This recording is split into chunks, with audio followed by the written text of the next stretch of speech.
আমাদের সমাজের এক কঠিন ও দুর্ভাগ্যজনক ব্যবস্থা হলো মানুষ জেনেও অন্যায় করে, জেনেও অন্যের উপর জুলুম করে। প্রতিটি মানুষই তার অন্তরের গভীরে ভালো মন্দ, ন্যায় অন্যায় বা ভুল শুদ্ধ পার্থক্য বোঝে। কোনো কাজ যখন অন্যায় বা জুলুম হিসেবে চিহ্নিত হয়, তখন মানুষ নৈতিক চেতনা সেটিকে বারণ করে। তবুও মানুষ সেই নৈতিক বাধাকে উপেক্ষা করে সহকর্মী, প্রতিবেশী, এমনকি দুর্বল মানুষের উপর অত্যাচার করে চলে। প্রশ্ন হলো, কেন এই ইচ্ছাকৃত নৈতিক লঙ্ঘন? কারণগুলো: কেন মানুষ জেনেও জুলুম করে?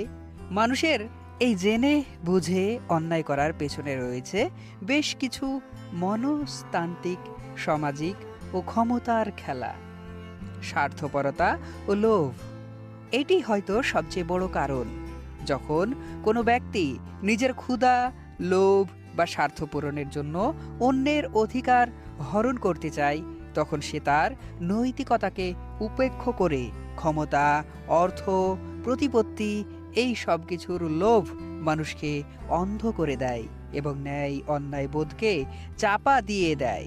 সে জানে তার কাজ অন্যায়, কিন্তু তার কাছে নিজের ভালোটাই মুখ্য।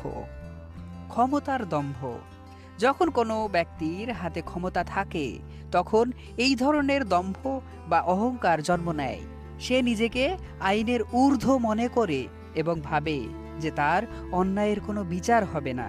এই দম্ভ তাকে দুর্বল করে এবং নিরুপায় মানুষের উপর জুলুম করতে উৎসাহিত করে। ক্ষমতা যখন লাগামহীন হয়, তখন নৈতিকতার মূল্যহীন হয়ে পড়ে। সামাজিক পরিবেশের অভাব: মানুষ যখন দেখে তার চারপাশে অনেকেই অন্যায় করে, তবুও পার পেরে যাচ্ছে, তখন তার নিজের নৈতিক মনোবল দুর্বল হয়ে পড়ে। সবাই যখন করছে, তখন আমিই করি, এই মানসিকতা থেকেও অন্যায়ের পথে ঠেলে দেয়। সমাজে যখন অন্যায়ের প্রতিবাদ হয় না, তখন জালেমরা আরও বেপরোয়া হয়ে ওঠে।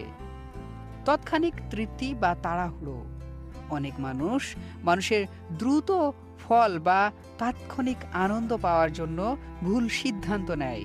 হয়তো দীর্ঘমেয়াদী ফল খারাপ হবে জেনেও সে ক্ষণিকের লোভের জন্য অন্যায় করে বসে।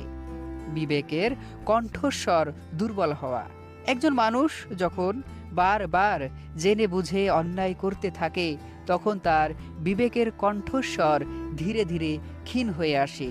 একসময় অন্যায় করাটা তার কাছে স্বাভাবিক বা অভ্যাসে পরিণত হয়।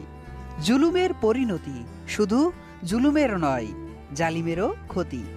জুলুমকারী ব্যক্তি হয়তো সাময়িকভাবে লাভবান হয় বা শক্তিশালী অনুভব করে, কিন্তু চূড়ান্ত বিচারে জুলুম শুধু জুলুমের ক্ষতি করে না, জালিমেরও সর্বনাশ ডেকে আনে। জুলুমের ফলে সমাজে অস্থিরতা, ঘৃণা, অবিশ্বাস এবং বিভেদ সৃষ্টি হয়।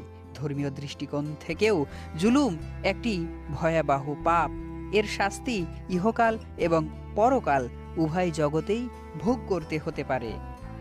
আসলে মানুষ যখন জেনেও অন্যায় করে, তখন সে কেবল অন্যকে পীড়ন করে না, সে তার ভেতরের মানবতা এবং বিবেককেও পীড়ন করে। এই দ্বৈততা থেকে বোঝা যায় জুলুম মানব জাতির ইতিহাসের এক চিরন্তর ট্র্যাজেডি, যেখানে নৈতিকতা জেনেও মানুষ নিজেকে পরাজিত করে। আপনি কি মনে করেন, এই পরিস্থিতি থেকে বেরিয়ে আসার জন্য সামাজিক সচেতনতা নাকি ব্যক্তিগত নৈতিকতা পরিবর্তন, কোনটি বেশি জরুরি?